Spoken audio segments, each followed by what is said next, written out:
নমস্কাৰ। ককা আইতাক লৈ বহুতে বহুত বেয়া কমেণ্ট দিছে। সেই কমেণ্টৰ ওপৰত ভিত্তি কৰি মই এটা ভিডিঅ' বনাইছোঁ। ককা আইতাৰ প্ৰেম ভাল পোৱা দেখি কিছু লোক জ্বলিছে। কিয় জ্বলিছে? প্ৰেমত কি সৰু বৰ আছে নেকি? সৰুৰ পৰা বৃদ্ধলৈকে প্ৰেম হ'ব পাৰে। ক'ৰবাত লিখা আছে নেকি যে প্ৰেম এইটো বয়সতহে হ'ব পাৰে? ককা আইতাৰ প্ৰেম হ'ল সঁচা, শুদ্ধ আৰু সত্য। যি লোকে যৌৱনতহে প্ৰেম হ'ব পাৰে বুলি ভাবে, তেওঁলোকে আচলতে প্ৰেমৰ মাদকতাই বুজি নাপায়। ককা আইতাৰ ভাল পোৱা হ'ল নিস্বাৰ্থ। তাত কোনো স্বাৰ্থ নাই। কিন্তু কিছুমানৰ ভাল পোৱাত স্বাৰ্থ থাকে। তেওঁলোকক যৌৱন লাগে।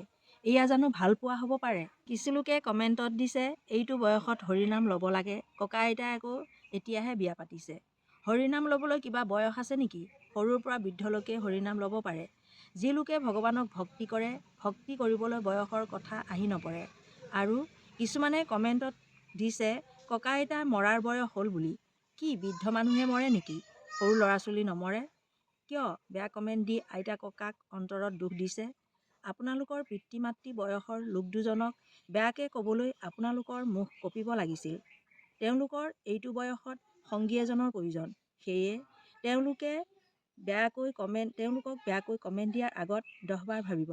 তেওঁলোকৰ ভালপোৱাক চেলুট দিয়ক। ধন্যবাদ।